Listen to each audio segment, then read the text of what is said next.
ಇದು ನೋಡಿ ಕೋಳಿ ಕೂರೋಗಂತ ಮಾಡಿರೋದು. ಕೆಳಗಡೆ ಒಂದು ಒಂದು ಮೇಲೆ ಒಂದು ಹಿಕ್ಕೆ ಹಾಕಿ ಗಲೀಜಾಗುತ್ತೆ ಮೈಯೆಲ್ಲ. ಹಾಗಾಗಿ ಇದ್ರ ಮೇಲ್ಗಡೆ ಕೂತ್ಕೊಂಡ್ಬಿಟ್ರೆ ಪಕ್ಷಿ ಕೂತಾಗೆ, ಪಕ್ಷಿ ಯಾವತ್ತೂ ಮರದ ಮೇಲೆ ಕೂರೋದು. ಹಾಗಾಗಿ ಪಕ್ಷಿ ಕೂತಾಗೋದ್ರೆ ಒಂದು ದಿಕ್ಕಿ ಇನ್ನೊಂದು ಬಿಡಲ್ಲ, ಫ್ಯಾನಿಗೆ ಕೂತ್ಕೊಳ್ತವೆ. ಮತ್ತು ಈ ಕಡೆ ಸ್ಟೆಪ್ ಬೈ ಸ್ಟೆಪ್ ಮಾಡಿದ್ದೀನಿ. ಯಾಕಂದರೆ ಇನ್ನೊಂದು ಕೋಳಿ ಕಟ್ಟಾಗುತ್ತೆ. ಓ, ಇದು ಸ್ಟೆಪ್ ಬೈ ಸ್ಟೆಪ್ ಇದೆ, 3 ಸ್ಟೆಪ್ ಇದೆ.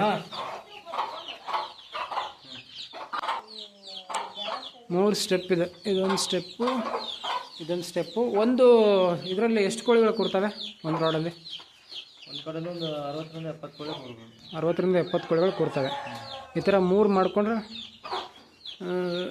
200 ಕೋಳಿಗಳು ಕೂರ್ಬೋದು, 210 ಕೋಳಿಗಳು ಕೂರ್ಬೋದು.